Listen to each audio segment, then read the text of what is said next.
Rail shooters are generally very minimal games, usually lacking content. You rarely get any more than a very short campaign, limited forms of strategy, and relentless waves of enemies only placed to suck up your credits in arcades.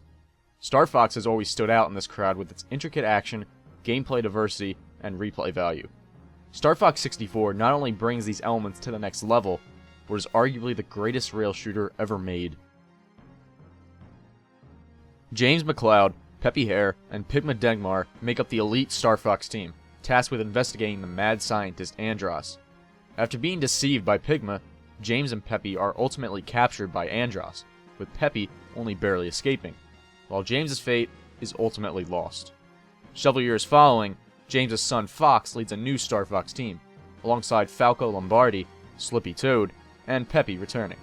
With the aid of his father's spirit, Fox and his team now attempt to halt Andross's plans and save the Lilat star system, with Fox McCloud being the prime leader of the Star Fox team now and the protagonist of the game. Despite its cliché and predictable roots, I feel the narrative that this game exhibits is perfect for this kind of game. Nothing presented here is too overblown or given too much screen time, but rather adequately featured without ever overstaying its welcome. Sure, the story is nothing absolutely original, but I found it to be pervasively enjoyable. To put it in a rather simple way, Star Fox 64 is a game about shooting stuff in space. It's a rail shooter, which means that every level is on a fixed path, with a simple goal of reaching the end without losing all health, all while blasting through conflicting projectiles along the way. You can move about the X and Y axes, but the Z axis is specifically locked. Even though the N64's analog stick feels like it was made out of an old crappy Lego set, this movement in respect to this particular game plays good. Adhering to the odd controller, the game's controls in a large sense are perfectly competent, and to some extent, intuitive. Star Fox 64 relies heavily upon alternative paths and multiple playthroughs for its core experience. The bare minimum in order to complete the story just once is just north of 2 hours, but restricting yourself to just that would simply be a shame. Different endings occur when you take these different routes, and there are tons of medals and collectibles to attain along the way, and even though you'll finish the main game in one sitting, there's plenty here to keep you coming back for more. Speaking about finishing the game in just one sitting, it's practically required for this game. Granted, it's considered old today, but in 1997, the save system was still prevalent in nearly every game released. Star Fox 64 was one that did not have one. It's annoying that you have to be devoted to sit down and play this game to completion in a single sitting, but the game is designed well enough to adhere to these situations. Multiplayer is in here as well, and while it was novel at the time of release, it has definitely not aged well and is rough to go back to today.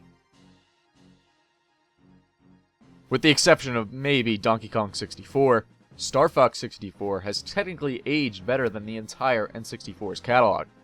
Its polygonal graphics are somewhat minimal to begin with, not showing too much detail that would be extremely outdated today. The character animation is still passable, as it was intentionally given puppet-esque features, a feature that still works today.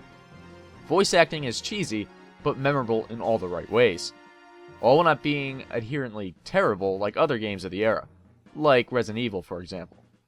The game's soundtrack is also great, not quite on the level of quality that would come 1 year later with Ocarina of Time, but still rather excellent and worth hearing.